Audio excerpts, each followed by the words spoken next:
You are Locked On Giants Postcast, part of Locked On Sports San Francisco on the Locked On Podcast Network. Your team every day.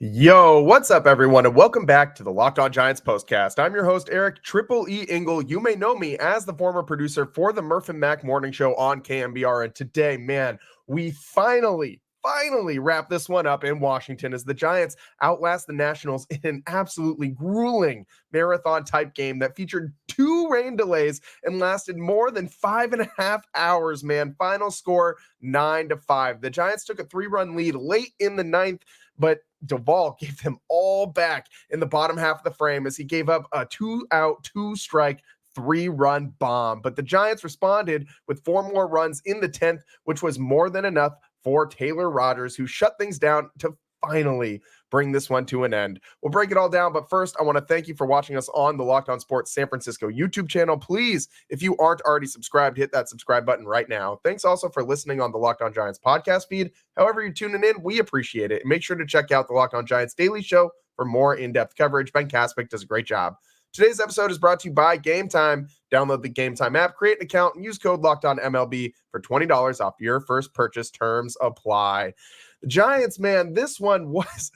this might be my least favorite game of this entire year. Maybe not my least favorite. There have been some really bad losses for the Giants, and they actually won this game. But my God, 5.5 hours and 2 rain delays is just entirely too long for a baseball game. And there was a lot that happened in this one, so let's jump right into it. There's just so many things. But I'm going to take you guys right to the 9th inning, and we'll backtrack a little bit from there. In the 9th, the Giants, after this game was 2-2 for what felt like forever, and with the rain coming down and just terrible conditions out there on the field, Tyler Fitzgerald singles with 1 out, and then Elliot Ramos walks, and Michael Conforto walks as well to load the bases with just 1 out. This is in the top of the 9th.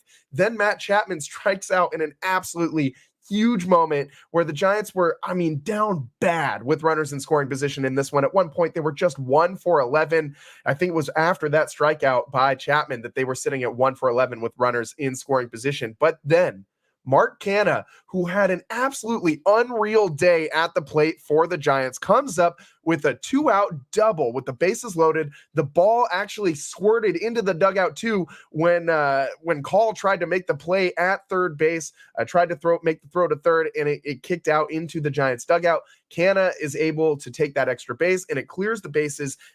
Those 3 RBIs on the one swing of the bat gave the Giants a 5-2 lead. And for Canha, that was his 4th hit of the day. Dude was 4 for 6 today with those and got 2 RBIs on that swing. Wasn't counted as 3 RBIs. 2 RBIs and an error allows that other run to score. So Canha only credited with 2 of those runs that scored of those 3 on that one play, on that one swing of the bat. The Giants then had a 5-2 lead going into the bottom of the 9th, and in comes Camilo Doval. And man, oh man, it has been an adventure with Doval at the back end of this bullpen. And today is another substantial moment in this saga. The third pitch of the at-bat of the leadoff batter was called a ball. It was a borderline pitch.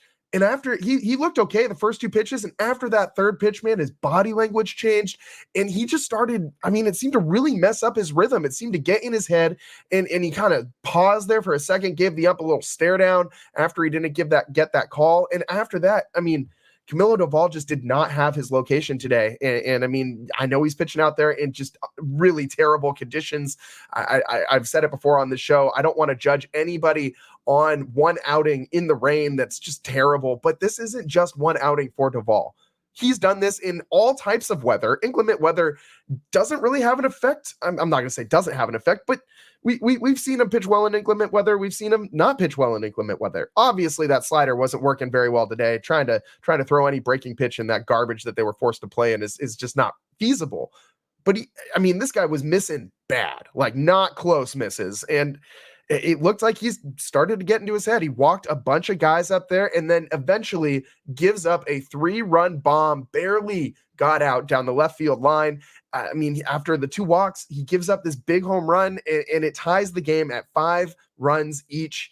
And Doval just looked bad, man. He just looked bad. Body language says all sorts of negative things.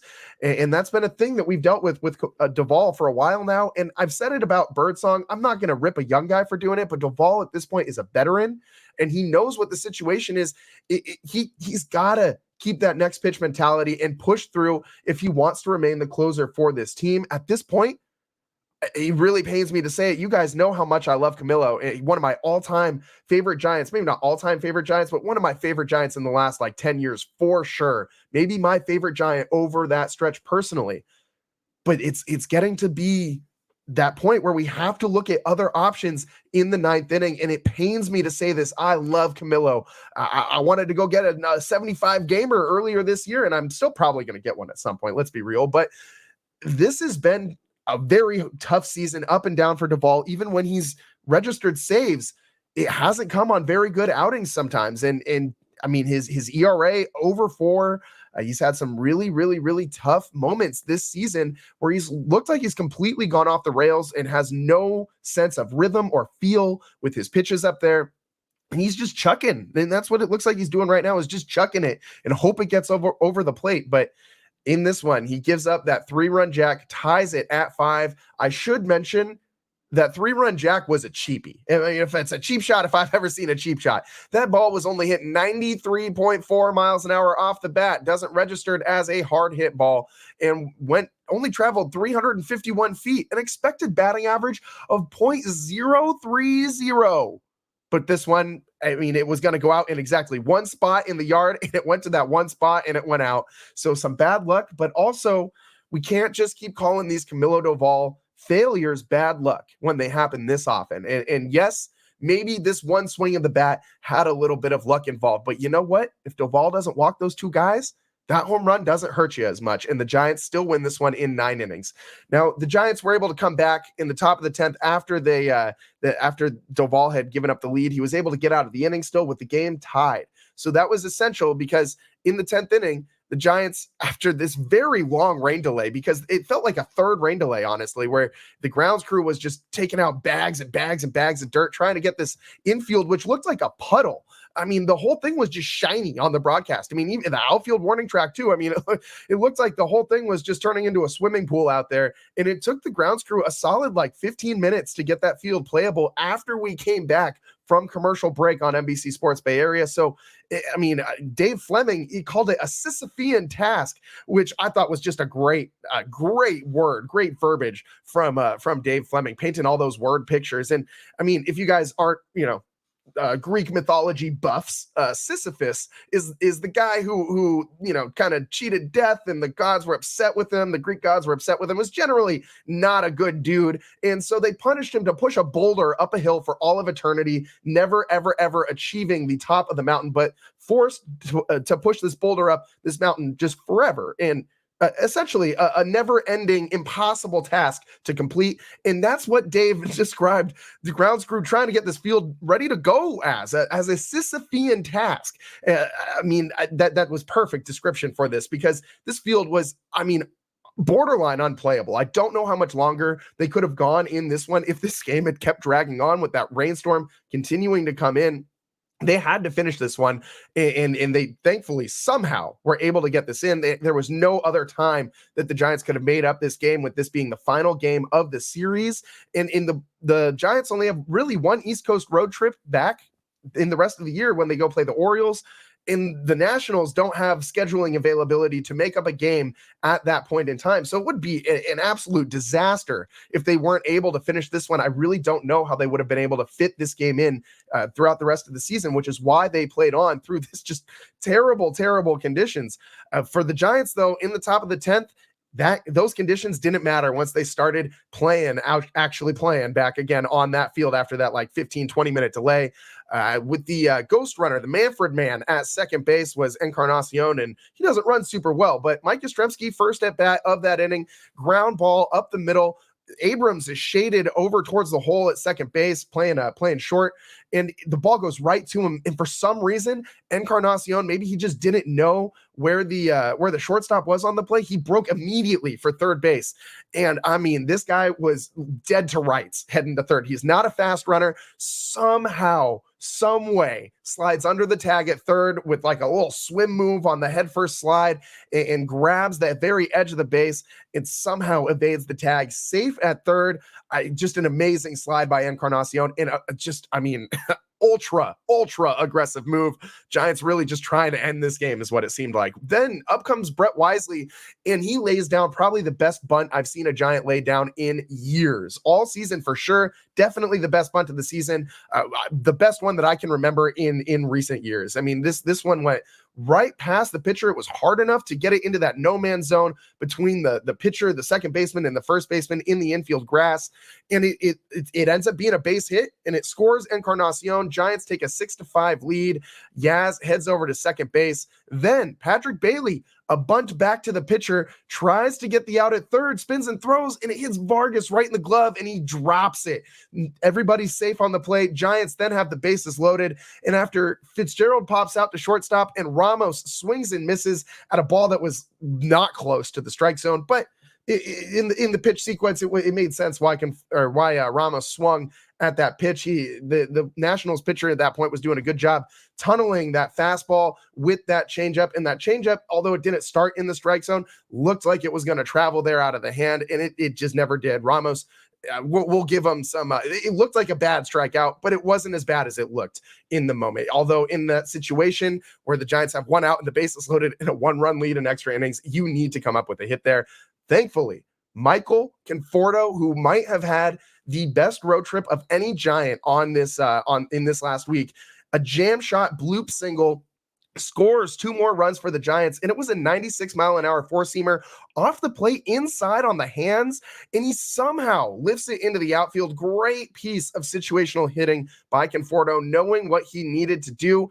As I said, 2-run score, and the Giants lead 8-5, but they weren't done yet. Matt Chapman then comes up and drops a single into center, a ground ball up the middle, scores Pat Bailey from second base, and gives the Giants a 9-5 lead, which was more than enough for Taylor Rogers, who came in and closed it down in the bottom of the 10th to finally end this game and give the Giants a 9-5 win. And man, oh man, this one was an absolute marathon. I mean, it took the Giants 1, 2, 3, 4, 5, 6, 7 pitchers to get through this one. The Nationals threw 7 guys as well.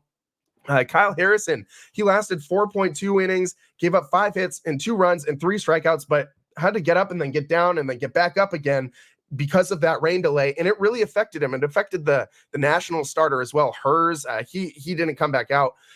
It was a very tough, very, very, very tough game for the Giants to win out here in Washington, but they do close out the road trip with a series win, which is the most important part. I mean, this might be the most important win of the Giants season so far, at least until tomorrow when they play again. But this was, I mean, big time for the Giants to get this win today. I mean, to outlast the Washington Nationals in this way on a getaway day. They get to come back home and be at the friendly confines of Oracle Park and finally get some sleep, because they had changed this game to a 9 a.m. start, which, I mean, a 9 a.m. Pacific time start, which, you know, a lot earlier for the Giants after having a long rest. And that was tough. They didn't have a long rest last night after they finished that game up and then start earlier today. And you're trying to get out of town, and now you got to get on a plane. It's tough, but with a win, it makes it better. They can get some Z's on the plane. I also need to correct something. I said Hers didn't come back out after the rain delay. He actually did. He just didn't get out of that third inning. He exited right before the final out of the inning after the Mike Yastrzemski double scored Michael Conforto coming out of that rain delay. So the Giants, they pull this one out by the skin of their teeth, and we got to talk about a lot of stuff from this one. I mean, we got to, one, give a couple guys credit. We got to talk about Mark Canha, and we got to talk about Michael Conforto as well, and just go through the Giants offense as a whole, because they did score 9 runs today and pick up 13 hits. That's a good day at the yard. On the other side, though, we got to talk about the Camilo Doval issue. Who do we turn to in the 9th inning at this point? Do you still trust Camilo Doval? We'll break it down on the other side on the Locked On Giants postcast. I'm your host, Eric Triple E Engel. We'll be right back.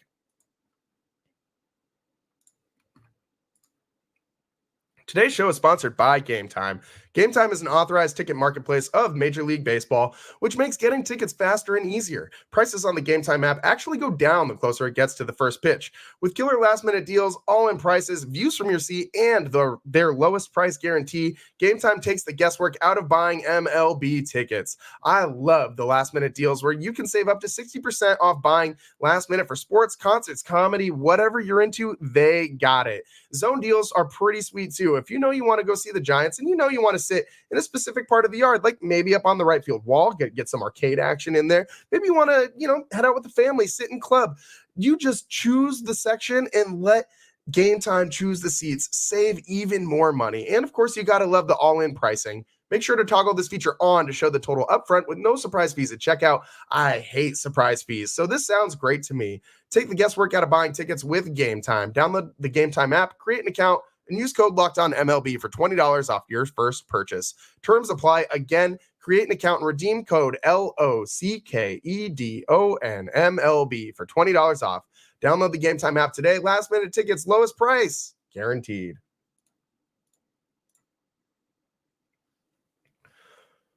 Welcome back to the Locked On Giants postcast. I'm your host, Eric Triple E Engel, and today the Giants barely pulled this one out. Final score 9-5, but it was a lot closer than that. And this one almost got away from the Giants in the bottom of the ninth. And Doval, implodes again. Gives up a 3-run jack with 2 outs and 2 strikes with a 3-run lead in the ninth inning. And this guy has been not good for most of the season. His ERA is now up to 4.7. He did get the win today, but it's his 5th blown save of the year. Camilo Doval, that ERA creeping towards 5 at this point. Do you trust him to close the 9th inning? I'm taking a look at the chat right now, and I'm getting a mixed bag. I'm seeing some saying Hicks can close, some saying Ryan Walker. It's some people saying, remember Doval was pitching on a 3rd straight day and in the rain. So there's a lot of things to break down here. And one thing is clear. I don't think that there's a really good, solid answer that we can all agree on, because if there was, it would be obvious. We just continue going with the same guy. But there's so many different ways that the Giants can go at ends of games now. And I personally, if you're asking me, I think at least for a little while, you got to go to someone else in the 9th inning. These games right now are way too important to be able to just give the 9th inning to a guy who you're iffy on. And I think Doval is pretty iffy right now. I love Camilo Doval. This guy might be my favorite Giant of the last 10 years on this team, with the exception of Buster Posey in the old guard. Of the new guard, he might be my personal favorite guy to go out and watch play. But you can't continue to do this. You can't continue to blow saves. It's tough. We got Rogers down there too. We had Taylor Rogers today. I'm talking about Tyler Rogers, who could be the closer in the 9th inning. Does it play to batters on both sides, the submarine stuff? I don't know, man. But he's having one of his best seasons of his career. Taylor Rogers is. We also got Ryan Walker, who is a guy that I campaigned for to make the All-Star team. This guy has been one of the best relievers. Both of these dudes have been used more than anybody else in the league as relievers, just workhorses for the Giants. I think either one could handle the 9th inning. I think Ryan Walker gets a slight edge just because the stuff that he has is electric. And yes, Rogers has that funky delivery and he gets a lot of soft contact, but I think with the closer, you like having a guy in there who's just got overpowering, dominant stuff. And that's what Ryan Walker features with the slider and with his fastball. I think that he could be a good option for the 9th inning. Now, if you're looking past those two guys, there's a ton of other options that the Giants have. We can look at Randy Rodriguez, who is kind of an unlikely guy, but closed games earlier this year in AAA, was the closer down in Sacramento. And he's got electric stuff, really dominant fastball, although the Giants have seemingly been using him in bulk inning situations, which to me tells me that they're tracking him more as maybe a guy who can maybe eventually start a game or a long relief pitcher, as opposed to a guy who's going to come in late in the 9th inning and shut it down. You also could maybe go back to Spencer Bivens, who we've seen close a few games in this second half of the season as well. In off days for Doval, we've seen Bivens pitch in games where in non-save situations at the ends of games as well. I mean, there's a lot of different ways these Giants can go in the ninth inning. We should also mention Reggie Crawford is down there in AAA having a really nice year.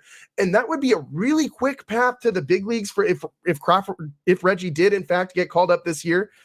But it's not a terrible idea. I don't think. You obviously would have to make room for him on the roster somehow. Same with Bivens because he's down there in AAA, but they have plenty of guys who they can shuffle around. I mean, Jackson Reitz won't be on this roster for a very long time. Obviously, you're going to have Casale take his place when he comes back, but there's plenty of maneuvering that the Giants can do to make room for one of these guys or both of them if they choose to do that. Plus, we're going to have expanded rosters soon. So the Giants have a lot of different directions they can go with this bullpen. And it's one thing's clear, though.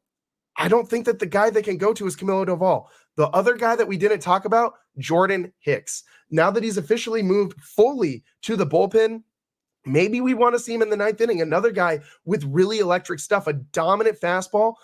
But is that arm, I mean, does he have enough bullets left in it for this season? Can he ramp up to what he was able to do in the beginning of the year? I mean, guys got to have some sort of arm fatigue with throwing a career high in innings and pitches all in the first half of the season. He's had a lot of rest as of late, but will he track in that ninth inning? I don't know, man. I think it'd be an interesting thing, but that's not my first choice. I think if I'm picking a guy, it's probably Ryan Walker, and it's not like running away with it. That's my decision. But really, I mean, any of these guys, I think the Giants could end up using. I mean, and I just listed 4 dudes, 5 if you include 6 actually, if you include the 2 in the minor leagues right now. I mean, they have a lot of different ways that they can go at the ends of games. I just don't know if it's Camilo Doval's job right now. I think one more blown save, I think he's absolutely lost it. If he blows another save, especially on this homestand, I think that you cannot at that point go back to Doval until the Giants are basically mathematically eliminated from the playoffs. As long as you're in this playoff race, you need a guy that you can trust in the ninth inning. And at this point, as I said, it hurts me to say this, but I just don't trust Camilo. Tranquilo Camilo is just not the same guy that he was last year when he made the All-Star team. I mean, 5 blown saves isn't a lot, but it's also not nothing. I mean, I'm seeing the chat just go nuts right now with all sorts of different solutions. I mean, everybody is saying, different guys, different situations. There's not one overwhelming thing. I'm seeing Ryan Walker a lot in here, but also some people pointing out that Ryan Walker is more valuable as a setup guy and getting out of those tough pinches in the middle of games. And that's a very good point too. Look at what he did last night. I mean, this is just a very, very, very tough decision that the Giants are going to have going forward. And as I said, I don't think there's any clear answer. There's no clear solution as to who to turn to in the ninth. Otherwise, we wouldn't even be having this discussion. They would just do it. They would just give that guy the ball. As I said, I think Ryan Walker, who has 58 appearances, the most in the major leagues coming into this one, I think that he's the guy to go to. He also pitched again today, so he's got 59 appearances this season, which is just a ton of work out of the pen. And Walker's been really, really solid. I mean, obviously, we talked about how good he's been in these situations for the Giants all year long, but his strikeout rate, just to give you guys a little bit more stats on him, strikeout rate, top 9% of Major League Baseball. I mean, he's really, really, really solid. 1 and 2 hitters in lineups are also just 5 for 42 against him, batting 119. And that's awesome. He's got 2 walks and 19 strikeouts this year in those situations. He could do the job. He's definitely not some schlup that you would just stick back there just because you don't really trust this other guy and you don't really have someone else to go to. At least the Giants kind of have some kind of contingency plan, sort of. It's not clear what the solution is going to be, what the right thing is to do in this scenario. But I mean, I think you use Walker. I think you have to. Who knows what that would do to Camilo Doval's confidence, by the way, because who knows if this guy would ever regain form. He's clearly a guy who feeds a lot on his mental. And like, if that's not right, he is not right. And this might destroy him. If the Giants go away from him, could entirely derail this guy's career, at least in San Francisco. We could be watching the beginning of the end of Camilo Doval. And that's painful, man. That's painful. I love watching this guy play. I love the intro that they just finally got for him this season. I mean, it's super fun when the Giants actually get to like have him come out at a night game, which hasn't been very often this year, it feels like. But I love seeing that intro for him. It's a bummer, man. It's a bummer. The vibes aren't vibing for Camilo Doval right now, but I'll tell you who they are vibing for. Michael Conforto and Mark Canha. And this entire Giants offense today, after a really putrid start, turned it around and ended up with 9 runs and 13 hits. And they even collected some hits with runners in scoring position. We'll go through all that on the other side of the Locked On Giants postcast. I'm your host, Eric Triple E Engel. We'll be right back.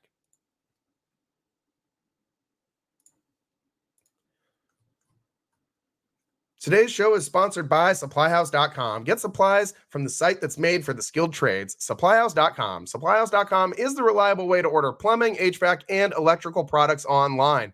Their easy-to-use website is jam-packed with helpful resources and the latest product info to help you get the job done right. Shop a complete inventory of over 200,000 parts from over 400 top brands and get your order delivered right to your door with fast shipping from coast to coast. Need help with an order? Get expert support and industry-leading service from the friendliest folks in the business and talk to a real person every time. Pros in the skilled trades can get a competitive edge by joining SupplyHouse.com's free Trade Master program. Every Trade Master gets access to a dedicated phone line, free shipping, and discounts on every order. And did I mention, it's free. Join the thousands of trade pros already benefiting from their free membership at supplyhouse.com/T-M and order plumbing, HVAC, and electrical supplies from anywhere with just a few clicks at supplyhouse.com. Welcome back to the Locked On Giants postcast. I'm your host, Eric Triple E Engel. And today the Giants, a marathon game, 9-5 win over the Washington Nationals. This game started at 9 a.m. Pacific, man. It is 3:07 p.m. as of this live podcast. I'm ready to start the rest of my day, dude. I had things to do, but the Giants, they had other plans. This rain had other plans. And I mean, wow. I mean, it's got to be, I don't have this numbers in front of me, but this got to be the longest game the Giants played all season long.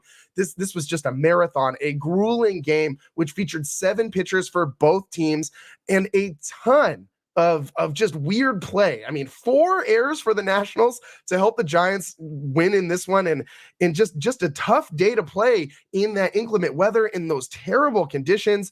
Just a tough game, a very, very, very tough game. But the Giants were able to do it at the plate. 2 guys in particular. We actually should talk about 3 of them. I should throw in Tyler Fitzgerald into this conversation.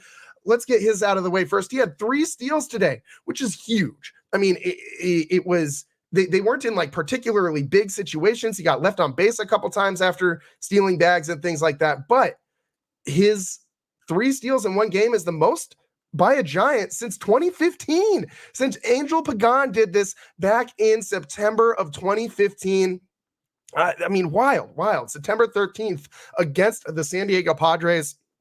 I mean, Tyler Fitzgerald is the first guy in almost 10 years to do this. We got to give him some credit. And if Fitz can become a threat on the base paths, if he can figure out that timing, because he's got the speed, that's no question. He's in the the top 1 or 2 percentile in Major League Baseball in measured sprint speed. So, I mean, if this guy can figure out his timing with steal bases, that would be amazing. Would give the Giants a whole nother dimension that they've been lacking on this team. That is a good sign. Also, Fitzgerald had that leadoff double. He had 2 more hits. He's raking. He also drew a walk in this one. The key thing for me, though, today, Mark Canha and Michael Conforto. Mark Canha, I ripped the Giants for signing this guy. I didn't want another 35-plus-year-old outfielder who's batting 240. We got lots of those guys that are on the wrong side of 30, batting 240-ish, and aren't going to hit 20 home runs. Mark Canha is just another one of those guys in my mind. They needed him, however, to fill the Wilmer Flores gap. So whatever, that's fine. I didn't expect too much from him. I certainly did not expect a 4-for-6 outing from Mark Canha. And by the way, we should mention, I didn't even talk about this yet. First inning, Giants have a great scoring opportunity with the bases loaded and 1 out, Mark Canha at the dish, and he gets rung up on a pitch that is so far outside of the strike zone. It was just, it was insane that pitch was called a strike. Bob Melvin immediately comes out and starts screaming at Stu Shearwater and gets tossed in the first inning, the second time this season that Stu Shearwater has tossed Bob Melvin. If you remember this guy, I'm sure you guys remember him. He was you remember that Dodgers game with just, like the worst strike zone of all time that you've ever seen? That was Stu Sherwater, and Bob Melvin argued balls and strikes in that game as well. That game gave the Dodgers an estimated 1.8 runs based on this dude's bad calls, and his balls and strikes were less than 90% accurate in that game. I'm very interested to see what the umpire scorecard looks like coming out of this one. Those are usually released the next day, but Sherwater's strike zone was awful again today. And he rings up Mark Canha, and in throughout the game, you saw their interactions. They were chatting throughout the game. Mark Canha didn't look particularly happy. This guy, is this guy becoming the new Angel Hernandez, Mr. Stu Sherwater? I don't think he's going to be on Bob Melvin's, I don't think he's getting any invites to any family outings from the Melvin family for quite a while. But Sherwater, man, just bad officiating, bad balls and strikes. Come on, man. You're a professional. You got to get these things right, especially in a situation like that. That really killed the Giants' rally in that first inning, a potential rally. The Giants ended up getting only one run out of that after Encarnacion walked to score Tyler Fitzgerald. It was tough, man. Very tough situation for the Giants to be, left hung out to dry like that. But Canha, to his credit, after starting the day that way, the rest of the day goes 4 for 5 with a double and 2 RBIs. This guy was really good for the Giants in some key situations. The double came in the 9th inning, plated 2 runs, plated 3, but he only got 2 RBIs because one was an error, the throwing error that came into third. It was a very good day for Mark Canha, for a guy who I did not expect to produce for the Giants like this. The other guy we got to talk about is Michael Conforto, who might be the hottest Giant on this team right now. He went 2 for 4 today. He had 2 more RBIs. He drew 2 more walks. That batting average climbing for Conforto up to 239. He was batting third today. He's been hot. And on this road trip, Conforto really delivered for the Giants. All road trip long, this guy has really been at the center of all of the Giants' run production. On his road trip, he coming into today, 9 for 22. Ending a road trip, 11 for 26. Amazing. He also ended up with a bunch of runs scored, a couple doubles, 4 or 5 doubles, a couple home runs, a bunch of RBIs. This guy was really at the center of everything the Giants were doing. And that at bat where he was able to lift that bloop single into the outfield on that jam shot was a massive moment in this game. I also got to mention Michael Conforto did it with his defense. I was ripping this guy for his bad defense earlier in this series when he tried to make a play at the wall and he couldn't figure out where that wall was, and he did a little jump spin pirouette thing, and it looked really bad. Just visually, he looked out of place, couldn't find that wall in a park that he's played in a bunch of times. Remember, he used to play for the Mets. He's played at the Nationals ballpark plenty of times, but in the bottom of the 7th, Conforto made an amazing leaping catch at the wall. I'm going to go ahead and say it was a home run robbery. It was probably borderline if it would have gone out or not. I'm just going to say it was going to go out, but it was really borderline. But we're going to give Conforto the benefit of the doubt and say it was a home run robbery. An absolutely amazing play by Michael Conforto at the wall, which I ripped him for not knowing where that wall was just a couple days ago. So Michael Conforto, it was a huge play in the game, kept the score tied at 2 in a game that the Giants desperately needed to win. And by the way, Vargas, the same guy who dropped that ball at third base, that big error to keep that inning going before the Giants hit a double to clear the bases. Vargas, he was the one who hit that ball, and he hit it and he pimped the thing all the way out of here. He sat there, watched it fly, struck a pose, flipped the bat, and was celebrating, and then it got caught. So, I'm not going to sit here and say I don't want to see bat flips in baseball. I'm not anti-fun. I do like the celebrations. But I will say, if you're going to celebrate like that emphatically, that ball better be gone and not close, not a wall scraper. That thing's got to be out of here. And so Vargas, maybe don't do that next time, but maybe that's the reason you dropped that easy ball that was fed right into your glove late in this game that allowed the inning to continue and resulted in a Nationals loss. Vargas sitting there looking like a chump, straight up chump in retrospect at the end of this game. And the Giants, they capitalized on that Vargas error. They scored a bunch of runs afterwards. And that was, that That was the difference in this one after he dropped that ball in extra innings in the 10th inning on that Pat Bailey bunt. And it allowed Conforto to come back up later in that inning and flip that jam shot, that bloop single. Conforto shouldn't have even batted in that inning, because if he catches that ball at third, then Fitzgerald pops out to shortstop and Ramos swings and misses. That's 3 outs. You don't even see Michael Conforto and Matt Chapman come into this game, and the Giants take a 1-run lead into the bottom of the 10th. Would have been entirely different had that not happened. So, I mean, got a little help from Vargas today. Thanks, bud. The Giants win 9-5, finish off this road trip pretty good, man. 5-2 on the roadie. I mean, solid trip. It's the inverse of what they did out of the All-Star break, which was 2-5, which was not good against the Rockies and the Dodgers. This feels like the Giants maybe have a little bit of momentum they can ride. Their schedule is going to get a little easier going forward. They still got, Tigers are next back at Oracle Park. Which brings me to my last point before we wrap up this show. No show over this weekend. We're going to miss all 3 games of the Tigers series. We'll come back to you live after that series wraps up. Sorry, I got some more things I got to do this weekend, and we'll pick it back up once we return. So the Giants, they're heading back to Oracle Park on a high. Let's see if they can ride this out and turn this into a nice little stretch of baseball. They've been playing really, really, really well since after those first 2 series out of the All-Star break. Since that second Colorado series out of the break, this Giants team is playing pretty well, playing good ball, and they're climbing up in that NL wild card. They're inching closer. And I saved this for the very end of the show. The Giants are over 500. Let's all take a minute. We were not going to celebrate like they won the World Series, but let's all take a minute and just acknowledge this moment where, man, oh man, this team it's been such a task for this team to even get back to 500 or stay around that. They are now they've smashed through the glass ceiling. They're over 500. Maybe they're over this mental hurdle and they can keep pushing forward from this point on. That's all the time that we got for you guys today. I feel like I could have done a marathon show as a result of this marathon game. We barely talked about Kyle Harrison's day. It's hard to judge when a guy's out there in the rain and getting up and getting down and getting up and getting down. I'm not going to make too many judgments about it, but big takeaway from today for me, this offense came through. Conforto, if he can start getting hot and swinging the bat, that's really solid.